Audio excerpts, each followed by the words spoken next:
नमस्कार, आप देख रहे हैं जनफर, आपके साथ मैं आंचल श्रीवास्तव। आज हम आपको दिखाने जा रहे हैं आस्था, प्रेम और साहस की एक ऐसी कहानी जिससे सोशल मीडिया से लेकर सड़कों तक हर किसी का ध्यान अपनी ओर खींच लिया। कावड़ियों की भीड़, बम बम बोले के जयकारे, डीजे के धुन पर झूमते श्रद्धालु और इसी भीड़ के बीच बुरके में कावड़ उठाए आगे बढ़ती एक महिला। ये दृश्य संभल में लोगों के लिए हैरानी का कारण बना। लेकिन जब लोगों को इस कहानी की सच्चाई का पता चला तो ये केवल एक दृश्य नहीं बल्कि विश्वास और संकल्प की मिसाल बन गया। इस महिला का नाम है तमन्ना मलिक।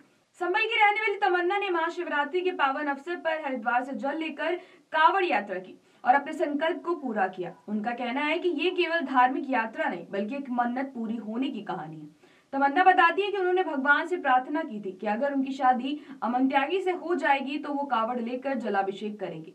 समय बदला, हालात बदले, विरोध भी हुआ, लेकिन आखिरकार उनकी शादी अमन त्यागी से हो गई और फिर उन्होंने अपना वादा निभाने का फैसला किया।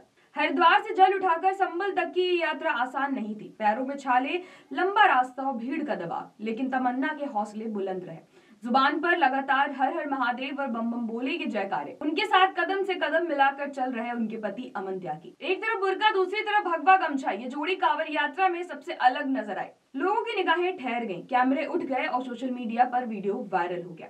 देखते ही देखते तमन्ना चर्चा का विषय बन गई। अमन त्यागी बताते हैं कि दोनों एक ही गांव के रहने वाले हैं। बातचीत शुरू हुई, रिश्ता गहराया और फिर दोनों ने साथ जिंदगी बिताने का फैसला किया। अलग अलग समुदाय से होने के कारण उन्हें विरोध का सामना भी करना पड़ा। शादी के बाद गांव लौटने पर धमकियां मिली, लेकिन उनका कहना है कि उस समय प्रशासन ने उनका साथ दिया। तमन्ना कहती हैं कि शादी को 1 साल पूरा होने पर उन्होंने अपना संकल्प निभाने का निर्णय लिया। उन्होंने हरिद्वार से जल उठाया और संबल के छामनाथ मंदिर में जलाभिषेक का संकल्प लिया। उनका विश्वास था कि जो मन्नत मांगी थी उसे पूरा करना उनका कर्तव्य है। तो आइए आपको दिखाते कि तमन्ना मलिक ने क्या कुछ कहा। बस भोलेनाथ को मानती हूँ, मैं भोलेनाथ को बहुत मानती हूँ। मेरी मन्नत पूरी हो गई तो हम अब चलो भोलेनाथ के दर पे अपनी वादा पूरा करो, ले आई काम। क्या कोई मन्नत वगैरह भी मांगी है? जी मांगी थी, वो पूरी हो गई जी, उसी खुशी में लाई हूँ। जब हमारी बात चल रही थी इनसे तो मैंने बोला था जब हमारी शादी हो जाएगी तो मैं कांवड़ लेकर आऊँ भोलेनाथ। जब तमन्ना बुरके में कांवड़ लेकर संभल पहुंची तो माहौल बदल गया। महिलाएं उनके पैर छूने लगी। कई लोगों ने उन्हें आशीर्वाद दिया, कुछ ने आर्थिक सहयोग भी किया। युवाओं ने उनके साथ सेल्फी ली। पुलिस और स्वयंसेवकों ने सुरक्षा घेरा बना रखा था। तमन्ना ने खुलकर कहा कि आस्था किसी पहचान की मोहताज नहीं होती। उनका कहना है कि जिस बहन का मन हो वो बुरके में भी कांवड़ ला सकते हैं। सनातन में किसी पर कोई बंदिश नहीं होती। जो डर में है वो बेखौफ होकर आ सकती है। ये बयान भी सोशल मीडिया पर तेजी से फैल गया। कुछ लोगों ने इसे साहस बताया, कुछ ने इसे सामाजिक समरसता का मिसाल कहा। वहीं कुछ जगहों पर फिर से विरोध की आवाजें उठी, लेकिन तमन्ना और अमन का कहना है कि वे डरने वाले नहीं हैं। यात्रा के दौरान प्रशासन भी सतर्क रहा। सीओ कुलदीप सिंह के नेतृत्व में पुलिस और पीएसी के जवान तैनात हैं। अधिकारियों का कहना है कि महाशिवरात्रि पर सभी कांवड़ियों की सुरक्षा प्रशासन की पहली प्राथमिकता है। तमन्ना को भी किसी प्रकार की परेशानी न हो, इसके लिए विशेष इंतजाम किए गए।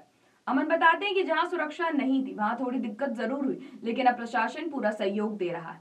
उनका कहना है कि ये यात्रा सिर्फ आस्था की है, किसी विवाद की नहीं। सोशल मीडिया से शुरू ये कहानी अब सड़कों तक पहुंच चुकी है। तमन्ना के पैरों में छाले हैं, लेकिन उनके कदमों में मजबूती है। भीड़ के शोर के बीच उनकी आवाज साफ सुनाई देती है, बम बम बोले। महाशिवरात्रि के इस अवसर पर जहां देश भर में शिव भक्ति का उत्साह है, वहीं तमन्ना और अमन की कहानी एक अलग संदेश देती है, विश्वास, प्रेम और संकल्प की। ये कहानी सिर्फ एक कांवड़ यात्रा की नहीं है, बल्कि उस भरोसे की है जो इंसान को हर मुश्किल रास्ता पार करने की ताकत देता है। कैमरे के सामने तमन्ना की एक ही बात गूंजती, मैंने जो किया अपनी मन्नत और अपने विश्वास के लिए किया। और शायद यही इस पूरी कहानी का सार है। आस्था की राह में अगर संकल्प सच्चा हो तो मंजिल तक पहुंचना तय है। तो ऐसे देश और दुनिया की बड़ी खबरों पर नजर रखने के लिए आप जुड़े रहिए जनहित के साथ। नमस्कार।